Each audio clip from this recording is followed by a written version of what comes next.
मुलाकात की।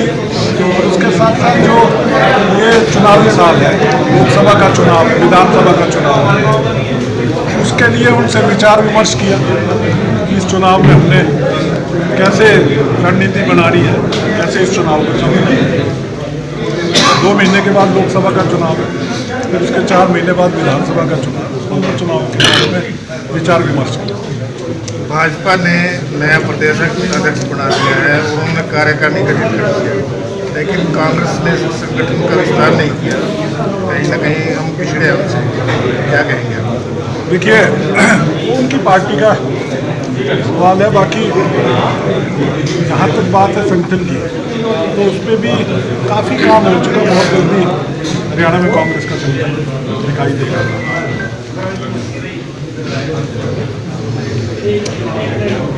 सर, जो अभी आप पार्टी से ज्वाइन किया है, पुराने जो वापस आई है कांग्रेस में, उसके बारे में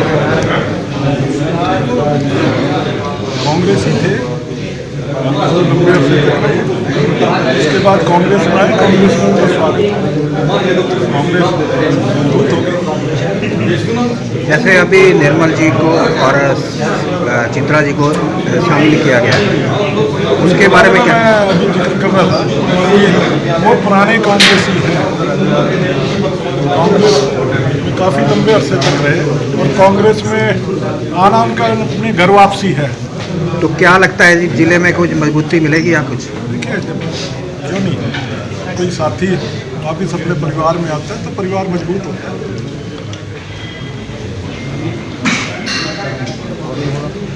जो अपने चुनाव अजर्बर हैं मुखर्जी जी, उन्होंने भी महसूस किया कि बूथ स्तर पे जो है कहीं ना कहीं कमजोरियां हैं, तो क्या उस चीज़ को स्वीकार किया जाता है या कार्यकर्ता जो है वो कार्यकर्ता कम रह गए और नेता ज़्यादा बन गए?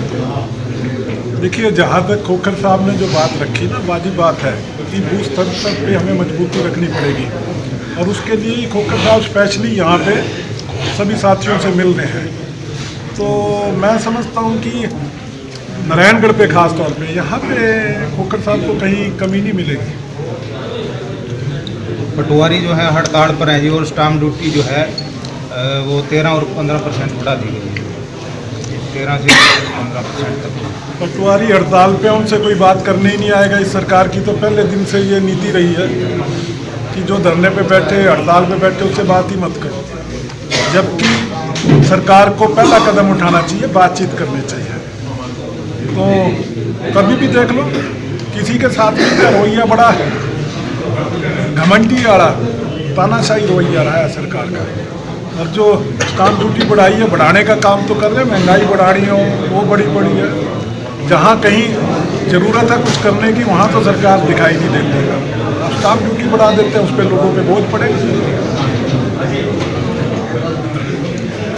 शुगर मिल का मुद्दा काफ़ी बड़ा है हमारे।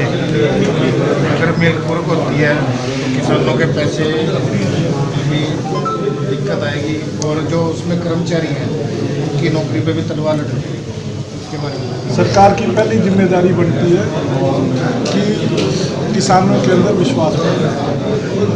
ध्यान देना चाहिए सरकार कि आपके जो पेमेंट है वो भी सेफ है, और जहाँ रोजगार की बात है उनका रोजगार भी सेफ है। और ये भी कहना चाहिए सरकार को कि भाई ये मिल बंद नहीं होगी, ये मिल चलती है।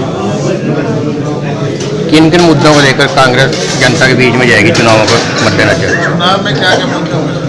चुनाव के अंदर सबसे बड़ा मुद्दा है आज हरियाणा बेरोजगारी में एक नंबर है।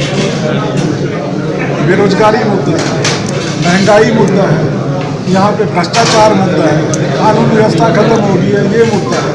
किसी गांव में डेवलपमेंट की बात नहीं होती, पंचायतों को ये लोग नहीं मान रहे। सारे मुद्दे बहुत से हैं। परिवार पहचान पत्र का बहुत बड़ा मुद्दा है, और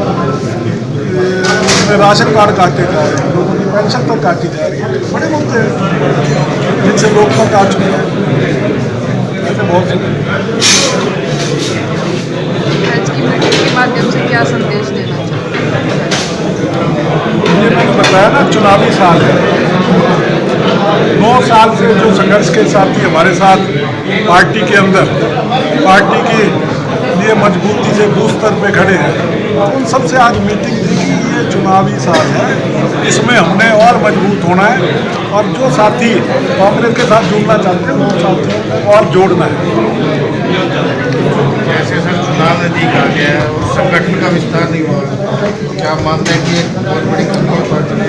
देखिए, संगठन से तो हमेशा फायदा होता है, संगठन का हमेशा फायदा होता है, तो इस कमी को जल्दी दूर करें। राहुल गांधी की यात्रा दोबारा से शुरू होने वाली है। राहुल गांधी जी ने पिछले साल सितंबर में यात्रा की थी और ये उसी यात्रा का दूसरा रूप है। पहले कन्याकुमारी से कश्मीर तक थी, अब ये दूसरी तरफ है। तो मैं समझता हूँ कि पार्टी को मजबूती मिलेगी। पार्लियामेंट के चुनाव में कांग्रेस अच्छी परफॉर्मेंस करेगी। एक जो आपकी मीटिंग में सबसे बड़ा मुद्दा उठा है ईवीएम, इसको लेकर क्या कांग्रेस को आवाज़ उठाई है? कांग्रेस इस बात को चुनाव आयोग के सामने रख चुकी है।